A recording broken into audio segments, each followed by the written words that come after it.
I'm Melissa Sims, your host for A Mindful Moment. Thank you for joining me as we explore ways to increase mindfulness in our day-to-day experiences through weekly topics, expert interviews, and guided mindfulness meditations. Mindfulness is presence. It's awareness. It's paying attention to what is happening within us and around us. Mindfulness increases our emotional, physical, and mental well-being. It can also enhance our focus and productivity. Perhaps most importantly, in today's uncertain world, mindfulness strengthens our ability to be more compassionate toward ourselves as well as others.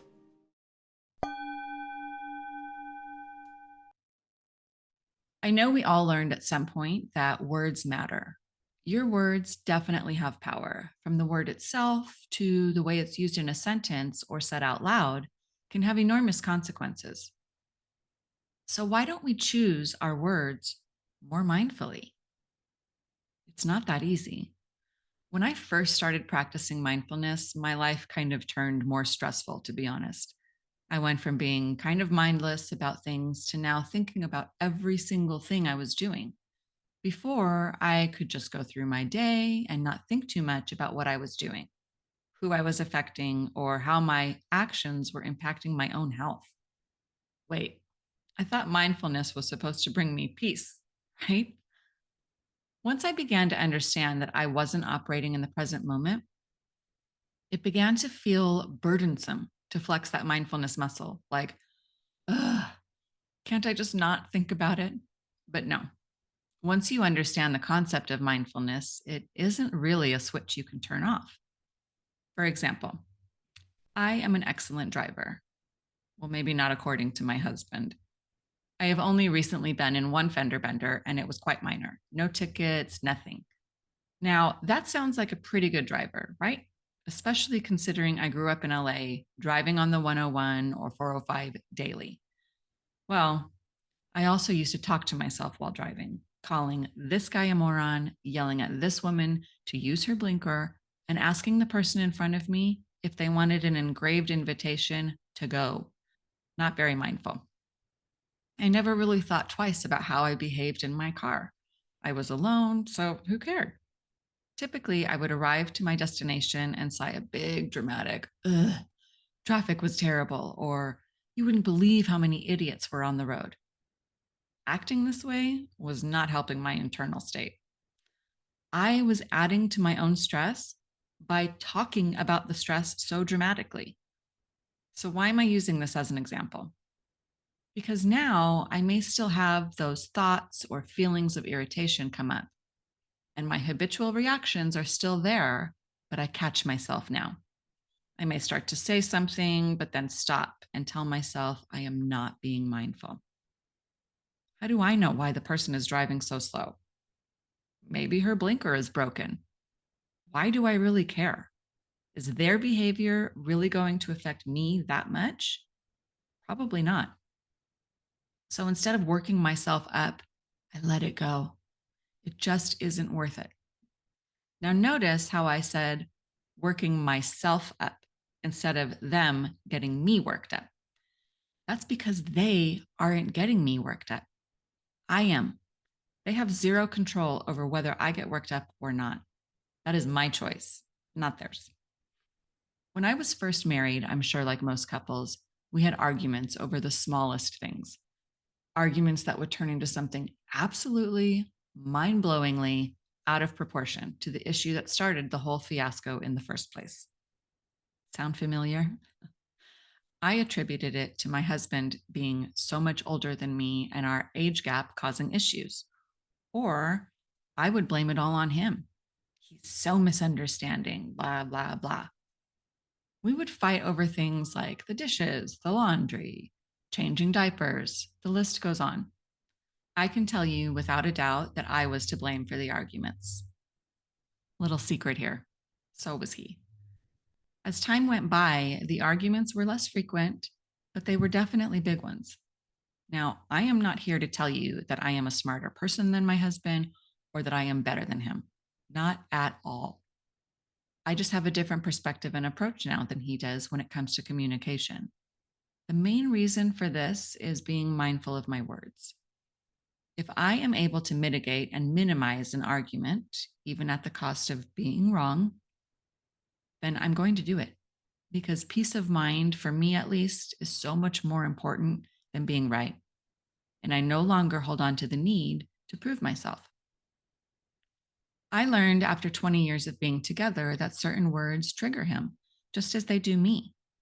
We did a meditation earlier this week on mindfulness of words, which is really just visualizing a word in your mind and holding it there to see your body's reaction to it. Now, in trauma specific situations, you may not want to do that exercise without a professional. But words, even though they are technically a smaller way to communicate, say over body language and tone, words can hold so many meanings and emotions. They can definitely be used as weapons. And if our intent is not to harm another person physically, then we should not be using words to harm another emotionally. It can have the same mental effect. And there are a few words which I have pretty much tried to remove from my verbal vocabulary, mainly because they are very triggering for me. And if they are triggering for me, chances are someone else is triggered too. So let's talk about a few of these words. Never. The word never holds a lot of negative connotation. You never listen to me. You never do anything around the house. You never think you're wrong. This word holds such finality and it leaves no room for anything else. Should is another one of those words we talk a lot about in our workshops. I could very well tell you right now that you should never use the word should, but then I would be a hypocrite, right? When we use should, it is really telling the other person or people that we know better than they do. You should really stop eating so much sugar, or you should find a different job. Think about when someone uses that word towards you. Does your body tense up, or do you feel a bit defensive? That's likely because you feel like the other person is being condescending or talking to you as if you don't know as much as they do. Always is another word, very similar to never, that holds a lot of weight with it. You always nag at me. I am always cleaning up after you. You don't always have to be so rude. Is the person really always doing that? Probably not. So why would we say that? So, what words can we choose to use over some of these? A few suggestions could be sometimes, could, willing. For example, would you be willing to consider my side of the situation instead of you never listen to me? Or you could try to find a new job instead of you should find a new job. Most of us do not like being told what to do. So, in all communication, when both parties feel like they have a choice and that they have some sort of control over their own outcome, the tone changes dramatically. In reality, we truly only have control over ourselves, really and truly. We can suggest, we can wish, and we can certainly hope that another person will act a certain way. But the focus is on us. Why do we feel the need to be right? Why do we have to prove any of it? That's the ego rearing its ugly head. Think about the last argument you had. Did you get in the last word just to stick it to the other person? Was it effective? Did you walk away feeling like, yes, I got him? Or did you walk away thinking, I really wish I hadn't said that? What I've learned is that the more I get into discussions with my spouse or my kids or even others, if I just pause, consider my words that I am about to use in response, and then realize that what my ego wants is entirely different from what is going to be effective in the moment, I can respond instead of react. I think that's our biggest problem in communication. It's that we allow our emotions and our words to get caught up in the moment with no forethought of what may happen when we open our mouths, this mouth included. Mindfulness, as I said before, has changed my life. Most of the time, my ego stays in the basement, but it does occasionally come upstairs. And when it does, I immediately feel the difference. I am not perfect at mindful communication, and I'm not perfect at being a mom, a wife, or a friend, but I can also forgive myself. I know that I am only human and that we are all here having a human experience. If we can consider our words and the way that they affect us, we can begin to understand how our words affect others. So consider paying attention this week to the words you use and ask yourself if they're accomplishing what you intended. Until next time, I encourage you to meditate daily and be mindful in all of your everyday activities. Simply bring your full awareness to the present moment to build your mindfulness skills, paying attention to every detail of what you're doing, from washing dishes to work tasks to taking a walk. Your mind will wander, and that's normal.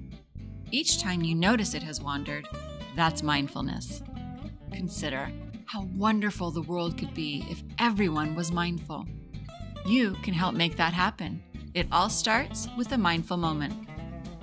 This podcast is part of the Airwave Media Podcast Network.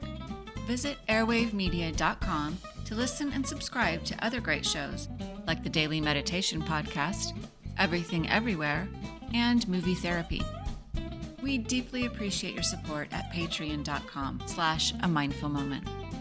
Our podcast is now available to view on our YouTube channel, so be sure to follow us there and on Instagram at A Mindful Moment Podcast. Visit our website, amindfulmoment.com, to access podcasts, scripts, and book recommendations. A Mindful Moment is written and hosted by Teresa McKee and/or Melissa Sims. The Spanish version is translated and hosted by Paula Tayo. Intro music, Retreat by Jason Farnham. Outro music, Morning Stroll by Josh Kirsch. Media Right Productions. Thank you for tuning in. This podcast is produced by Work to Live Productions.